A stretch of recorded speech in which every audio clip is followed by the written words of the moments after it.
Hi, we're the Wedded Wanderers and welcome to our very first vlog.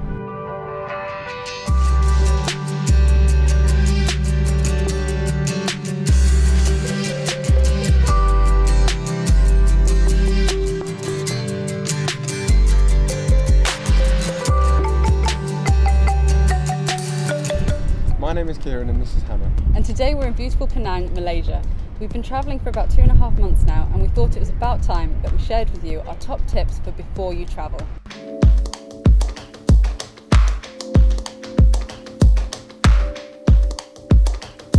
Once you've decided on a destination, the first thing you should do is check what visa requirements that country has.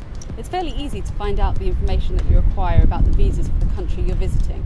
Either go to the website directly, visit the embassy, or apply online. Visas can be pricey, so make sure you factor this into your budget before you go. Some countries require you to have an outward bound ticket, so make sure you book these before you go. If you don't have your visa and/or outward bound ticket, you may be forced to miss your flight. Don't fall at the first hurdle!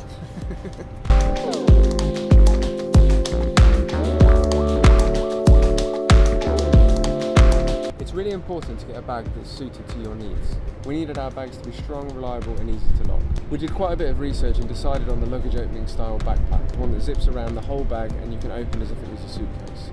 We found that the top loading rucksacks are much more difficult to organise and you have to unpack them and then repack them way more often. While we're talking about luggage, one of the things that you can do is get yourself some dry bags or packing cubes. These just really help you organise everything that's in your suitcase. When you get to hostels, you can find it much easier to find things because you know that your toothbrush is in the green packing cube or your camera is in the red Osprey bag or however you decide to organise it. When it comes to luggage, there's a lot to talk about, so we'll do another video on that in the future.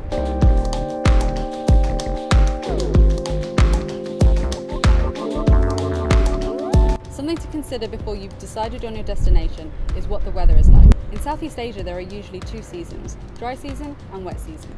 It's well worth checking out what season the country that you're visiting is in. Sometimes visiting the country just before or just after rainy season can see you missing the crowds.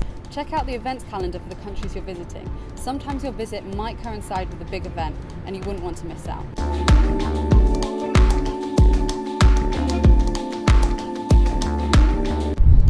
To print out copies of your passport, your driver's license, or any travel documents that you may have, such as your visa. These are good for checkpoints during the countries, for checking into hotels, and also if you want to hire a bike or a car.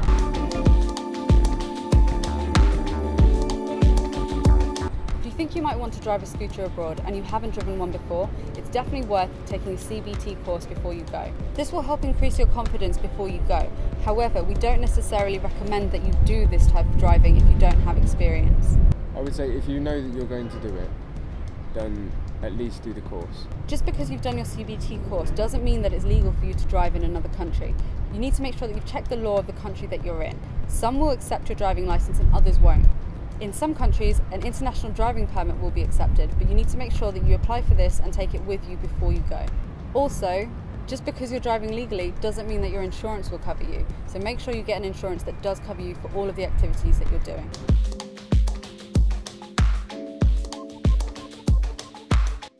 Before you go on holiday, make sure that you check the travel warnings for the country that you're visiting. A good example of this is Bali with Mount Agung.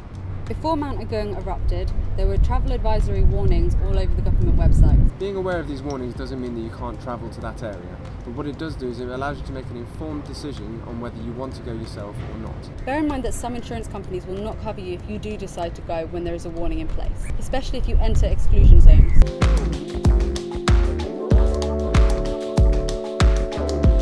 When you go to a new country, it's always worth having a look at what vaccinations you need. Some vaccinations you can get free from your GP, but others you have to pay for, so it's worth reading up on the vaccinations that you need for the area you're going to and seeing whether you need to pay for some of them.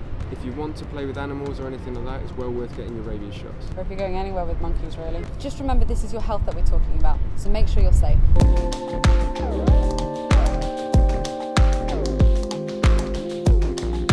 Probably the most important tip of all is to get good insurance. Please don't travel anywhere without getting some sort of cover. It is really important to get good insurance because if you injure yourself or you fall sick, the hospital fees are really high and you can end up with a massive bill at the end of your holiday and it would just ruin the whole holiday.